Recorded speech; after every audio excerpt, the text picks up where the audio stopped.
passing game's doing, where a team's going to at some point going to have to back off a little bit on the running game, and then Asher can take back over, or what's that kind of give and take like? Yeah, we'll have to see on that. I mean, we don't have control over that. I would imagine teams are going to work pretty hard to try to stop the run game. That's you talk to any defensive coach. That's no one wants to get beat with you running the ball at them. So every defensive coach tries to stop it. So I'm sure we'll continue to see some form of that. In terms of developing a quarterback, what are the keys, especially for kind of a young quarterback? What are the good keys for you, and what do you think you maybe have leaned on throughout your career? Well, first of all, they have to have the ability. I mean, at this level, they have to have ability. They have to be able to learn. They have to be able to retain information. They have to be able to process information. So, be able to take it from the meeting room and the film room to the field. They have to be able to protect the football. They have to be able to throw the football accurately. So they have to be able to run the team. They have to be able to get us in and out. They have to be able to have a knowledge of defense, what defenses are trying to do against us. So it's an ongoing process. There's a lot to it, and these guys are definitely growing right now. It seems like you named a lot of things that Maddox has done a pretty good job at. But how have you seen him develop from game 1 to going into game 9 now? Well, that's the point right there. Would he start 1 game or 2 games a year ago? And so anytime you're going from a experienced quarterback to an inexperienced quarterback, I mean, there's no better teacher than game reps. So we can have scrimmages, we can have practices, but it's way different when you're out there and the lights are on and the crowd is real and the defenses are trying to rip your face off. I mean, that's just there's no substitute for experience. Back in the fall, you were a proponent of Maddox Benson as a runner. Oh, I was? You talked about him a little bit here and there. Oh, wow, that's surprising. He's starting to surprising it worked out that way. He's starting to show us with legs. Are you thinking about trying to get him more involved with these things? We have a few QB runs every week, and they don't always show up because they're reads.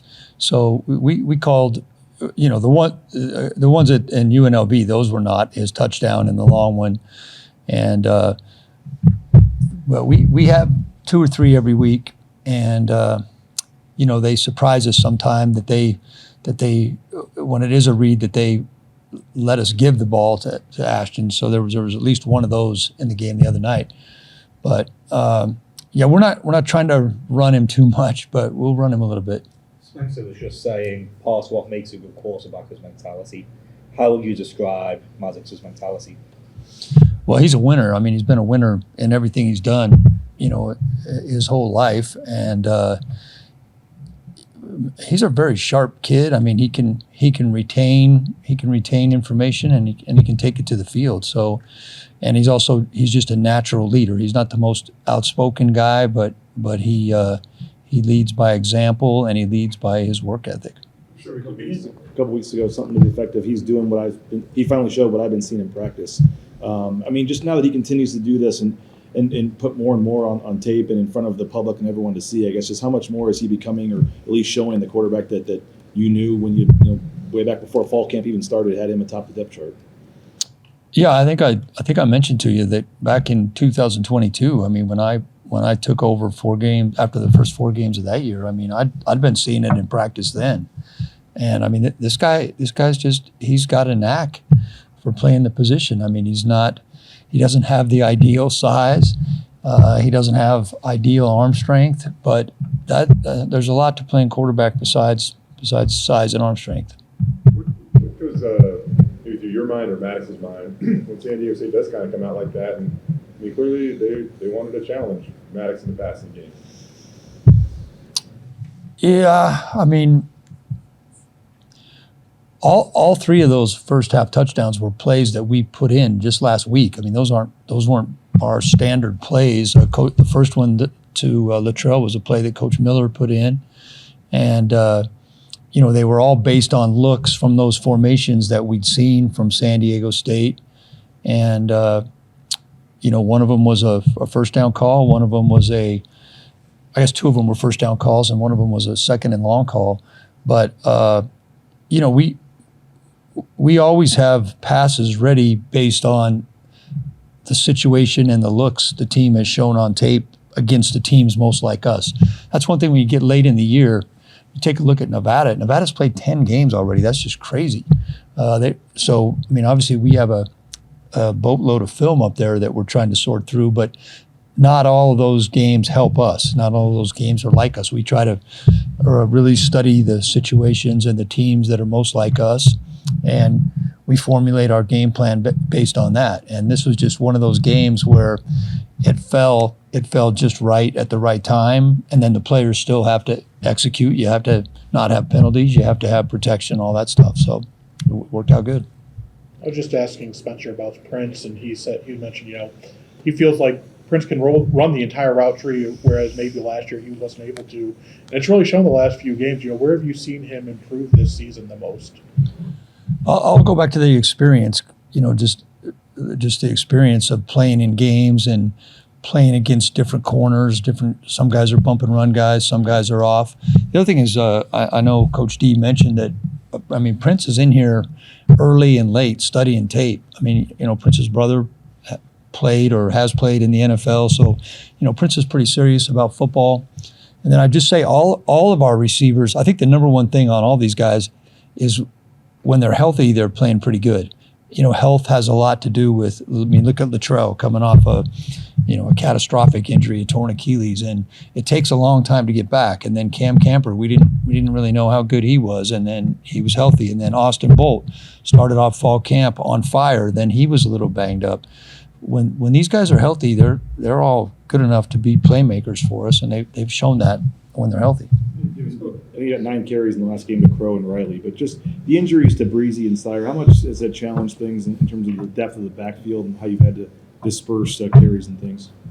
Well, those are two pretty good guys. I mean, think of the year Breezy had last year, and Breezy just hasn't really been able to make it back to full strength this year. I mean, we're hopeful. He's close.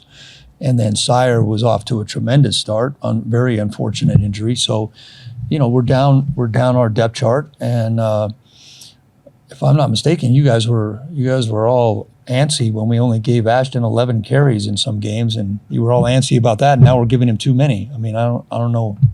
The object's to win the game. That's what we're trying to do. You were very high on Matt Lauder even before the season started. What about the other Matt, the tight end? Yeah. Again, experience for him. Matt Lauder had played. Matt Wagner hadn't played much. First thing that jumps out about Matt Wagner is his size. He's a big dude. Like every time I stand next to him, I go, damn, that guy's big. And he's tough. He's got really good hands. He's benefited from playing with Lauder, see how another guy that's done it before, and then they both benefit from having an excellent coach in Nate Potter. So even our third and fourth tight ends, Luke Voorhees and Austin Terry, those guys have come in and played smaller roles, but they've done a darn good job in those roles. Just the opportunities too. Like, it seems like anytime you try to get the ball to Matt, like he does something good. I mean, in the last game there was a penalty on the play, but he still picked up like 25, 30 yards on it. The catch at UNLV was pretty darn impressive. Yeah, that was. Mm-hmm. He's just one of those guys that as he's played more, he's earned more opportunities and he's made the most of them. Dirk, how much fun are you having with this offense? And at what point do you? Because I'm assuming you're having a lot of fun with this offense. Except for 12:45 on Mondays, I'm having a lot of fun. This is the easiest thing you've ever done. At what point do you start thinking about next year in the future? I do not think about next year. No. And neither should our guys. We should be thinking about what we got to do this week. And this is, it's all fleeting. It can all go away in a second. And obviously we have a great thing going right now. Our players are on board. Coach D does an awesome job of getting everybody in the building on the same page, which is a big piece of this puzzle. We're relatively healthy, knock on wood, right now. We're playing solid football in all phases, and that's all we should be focused on right now. Again, about a year ago this time, the program was in a very different state. Spencer, when he came back, he said that he felt like he had the best assistant coaching staff in the country. In all honesty, a lot of you guys were here last year or the year prior. What has he done to I don't know, whatever he's done that's made this operation as good as it's been so far this year. Yeah, I tell my friends in coaching all the time, Spencer does have a really good coaching staff, and I don't include myself in that. I'm talking about guys besides me. For you know, the pay scale in college football has exploded, and for what these, you know, he's going to have a hard time holding on to some of these guys. I mean, some of these guys are going to have opportunities to, you know, go other places, and just like players. I mean, there's an NIL in the coaching world too. It's called cash, but he does have a good staff, and Spencer's very clear about what his expectations are for the staff. But then once he has laid those things out, he lets guys do their job, and that's what every coach wants. He wants to be able to do his job and within the framework of what the head coach has laid out. Well, why is that? I mean, kind of silly, maybe it's still, but why is that important to a coach to feel like they might have that autonomy or control over what they do? Oh, I would assume that's probably why most of them got into it. Like I mean, no one wants to be ordered around all day. Mark Johnson used to order you around? Yes. Dirk, are you more impressed with the availability, the 30+ carries, maybe the yards per carry isn't as high? Does that impress you more with what you do than the, 200 yards on 12 carries, he's out by halftime type of thing? I don't know how to answer that. First off, our goal for a running back's average yards per carry is 4.25. If you're averaging 4.25 yards, you're staying ahead of the chains.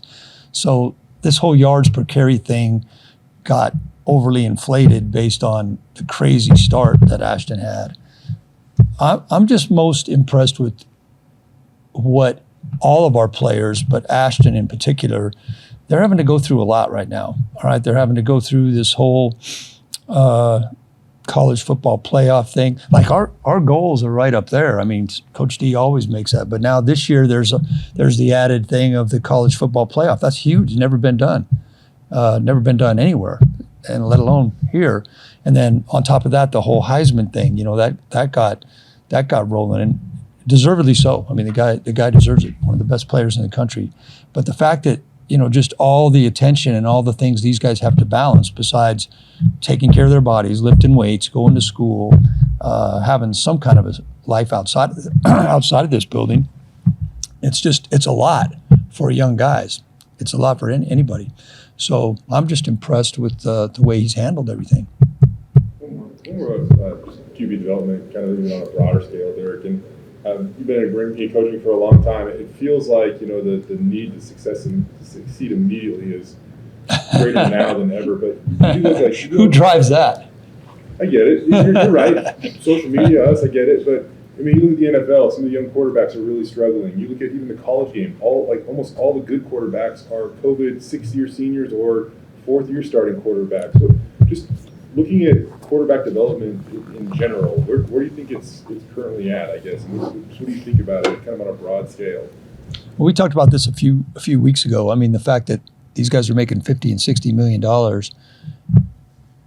you know, that the pressure is high because teams are paying a huge chunk of their salary cap. That's just what drives it right now. And then as far as the college thing goes, you know, the transfer portal, I can't remember the exact stat of, I think it's like 57 or something transfer quarterbacks are starting.